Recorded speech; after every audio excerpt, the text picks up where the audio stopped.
Well, I'm an illustrator. I draw for a living. It sounds as fancy, but let's see how it all started, right? So it all started when, when I was around 5 or 6 years old. Goes without saying. Um, it was just another day, and I got a sketchbook from my friend, and to my home. My mother nudged me, saying, "Why don't you draw that?"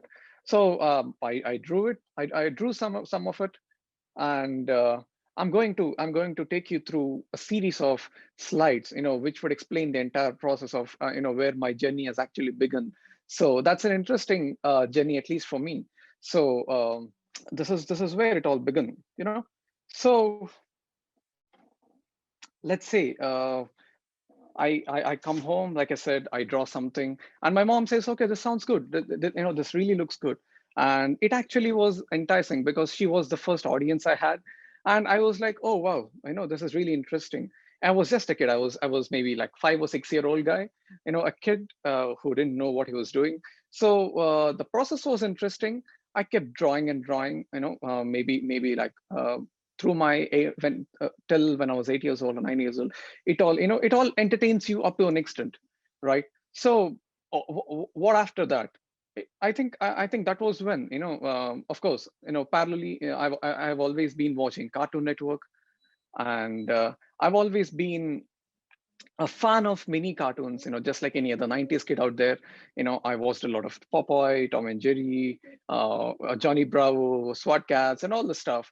I grew up watching them. I was somewhere, I was very much lame, as a kid, but I think I had that sense about, what does it take. I still remember very clearly that somewhere in my mind I knew that, okay, somewhere in this world, there are few people who are creating all this, and they are not certainly hobby artists. They are professionals. They're creating something for their food.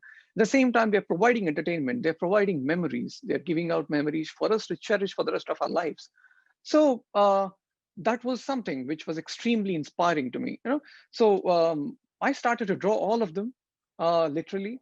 Um, Everything. I used to go to school. I was bad at academics, obviously. I had I was really really dull.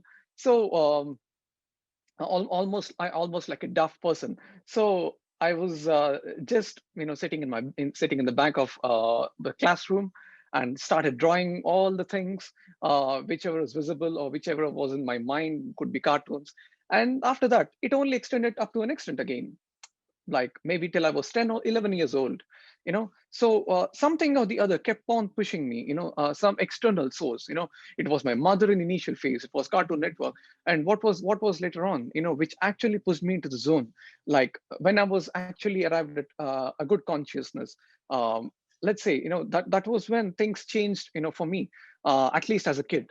Pokemon happened, Beyblade happened. So you know I used to draw. I was obsessed with them, so much that I messed up my studies altogether. But still, it didn't. It couldn't ruin my interest in art. So I kept on drawing them, all along the time till I was 10th standard, and right after the 10th standard, I wanted to, pursue a career in art. Um, with Also, I'm unaware of that there was one in India, but still, I still pursued whatever was interesting me. So at some point, I got to know about an art school. There's a thing called art school, and we are, artists are being trained in that particular college, just like any other humanity, just like any other humanity out there. So I go in, I get in, I enroll myself, give an exams, uh, you know, uh, uh, get a top 30 rank, and of course I place myself there, and I try to sharpen my skills more, more and more. So this was the process, and all along this, even in this first perspective of mine, you can see that there has been a huge collective inspiration. That is my whole key point about this. It was not only my own game, it is not only my show. It was not a one man show at all. It was a collective show of multiple people. knowingly or unknowingly, there were too many people, maybe different artists across the world, people at my own place, they've all inspired me, my classmates, who actually pushed me. They were my audiences back then, during my school, when I was drawing in class, they used to look at me draw, that used to, excite me a lot, because audiences are really important for us. So that was something, that led me, this entire journey to end up in an art school. But what after that? The what's of it. The house, we are done with the house. Let's go with the what's. So inherently, ever since the beginning of my career, or ever since the beginning of my childhood, as my, in my consciousness, I've always been, what do you call it? I've always been very much excited about looking at a human face. Whenever I used to look at the magazines, I used to draw them on sketchbook as a kid. So I think it has been inherent in my head that I have a like for human faces. I think it's beauty, it's inspiration from nature. We have billions and billions and billions of faces in front of us we come across every day, and the sources are unlimited, the differences are unending, it's endless. So that limitless source has always pushed me forward, to look for more and more skill sets, because you're done with one single phase. You're done with one single phase, and there is another one which is completely different, yet equally as beautiful. So what's actually, where is the limit, is what I always ask myself. So coming from that perspective, I started to look things in a more different way. I come across this particular class where the caricature was a subject in my art school, and that was when my already existing interest in human faces has evolved into a different zone called caricatures. And understandingly how underestimated that art form was considered in this country, in India. So I wanted to take that game ahead. I put my everything into it in initial years. I started freelancing. I practiced and practiced and practiced a lot. Through the day, more than 8 to 10 hours, 12 hours, 15 hours, and say 18 hours at times, for years together. And because I really wanted to, get better at that, as an art student back then, and also with social media happening around the same time, I've befriended many artists out there, some masters at their own, at their own rights. And I was extremely inspired. I kept on feeling bad about my own work and quality I've offered my clients. So I think it was a constant push. The more I tried to practice, the more I wanted to get better at it. I sucked at them. So I think this particular trait, that moment of dissatisfaction, those collective moments of um, not being so happy with the turnouts, whatever I was drawing, was something which led me to what I am right now. And I still have that very feeling I had 10 years ago, 15 years ago, that I'm not very much happy with my work. But still, I'm a bit proud about where I am right now, comparatively, but not relatively. So uh, as it goes along, again, it boils down to the same point. Like, there are lots and lots of people, again, just like the formative years, even in this phase, which I call are the most elementary phases, in my life, where there are tens and tens and tens of artists out there who has inspired me. And I'm a huge movie buff. I watch movies a lot. I watch TV shows a lot. I'm also a discounted aspiring filmmaker and a writer, but I respect musicians a lot. I hear a lot of Carnatic music, so I know the effort, which goes into that particular art form. I try to dig deep in whatever I like. So all these people, all the filmmakers I admire, I look up to, all the musicians I look up to, all of their pieces, all of the TV shows they've written, they've directed. I think I grab and take inspiration from whatever's available, because I think it is an intersection point where most of my loves, meet at a certain point. I like pop culture, I like drawing. So how do I display my respects to those I love the most? This is how the artworks you're looking at right now are the ones, those are my contribution to the society. I think that's how I pay my respects. Of course, all of these are my personal artworks you see right now, but all of these are like homages, for whatever, but for whoever people who have inspired me a lot, or in the daily run, to my practice. There are multiple segments to this. So each, and let's say even photographers and lighting department, there are people, we artists, depend on light. We look at human faces, and human faces are so beautiful, by nature. At the same time, they've made they are made even more beautiful, you know uh, with natural light, especially the light.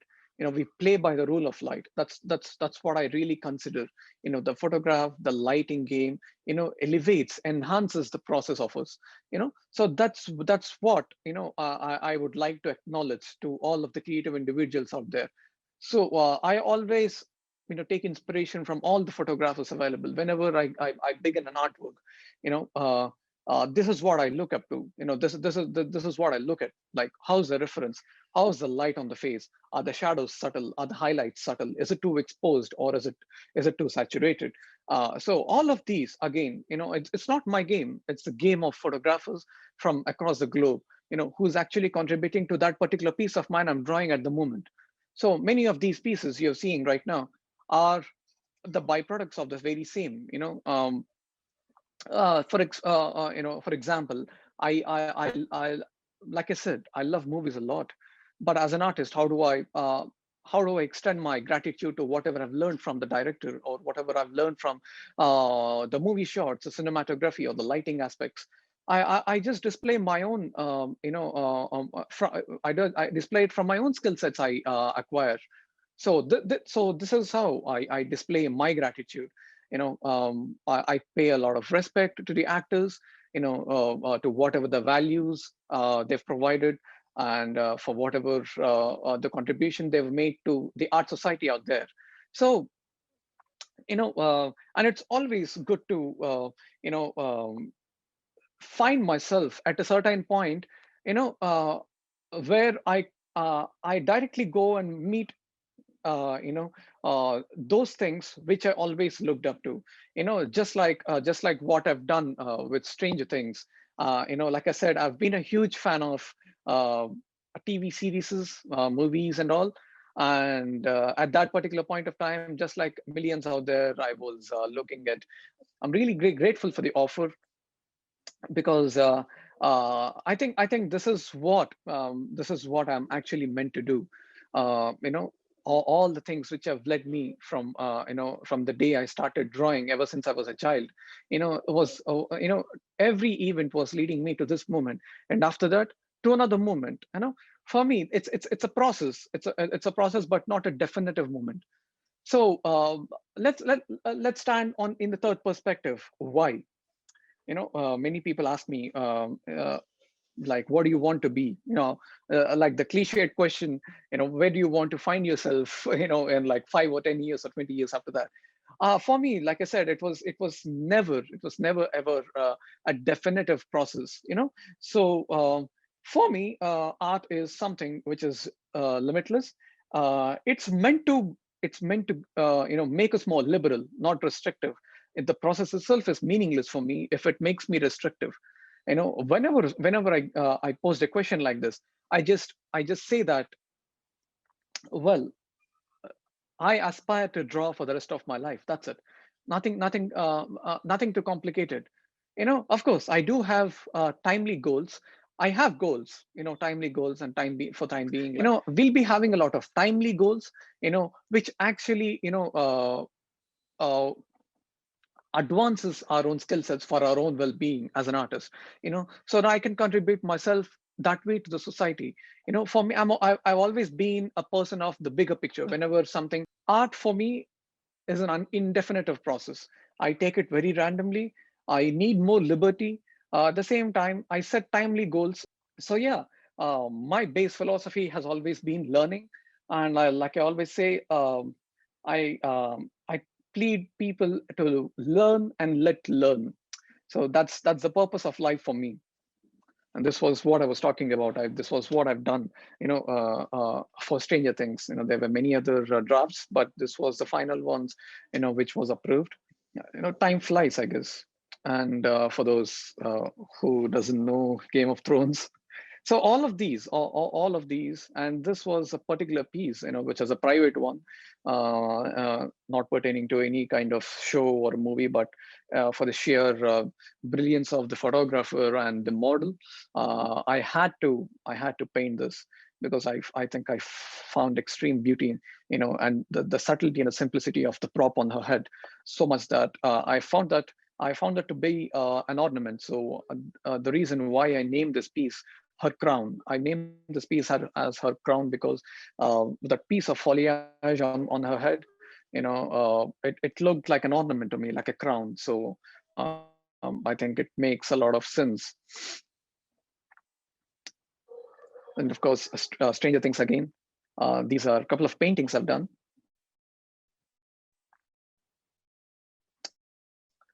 So you can see major, I feed off from, multiple creative aspirations and inspirations all the time. That's the reason why I say, it's like the beauty of a human face is, we come uh, that there are multiple facets to one single face, and it's only up to a human being, up to another human being to perceive that as it is or in a different dimension. We all have a different perception of one single subject, right? As how I can visually reinterpret. That's what I do, and that's what I find really, really amusing. That's motivating a lot, because looking at reality as it is kind of boring at times. Not at times, but very often. So that's how you tweak it. That's how you make your own game a bit more engaging. I think that's the beauty of caricatures. And this one leading to the final section of my talk. This was where I was trying to. These are the very latest artworks done in 2021. So I think, like I said, it's all about learning, and learning new things will keep you, to the basics, to the ground always. Because when you're learning something new, you realize that you're not that good as you think you are. So which pushes your limits always. So it's a forever game. It's a game you need to play forever. If not, then I think one would stay absolutely stale, at the same time very much limited. There won't be growth and there won't be learning. I think they both are coexisting, learning and growth. Keep learning and keep growing. That's what it is about.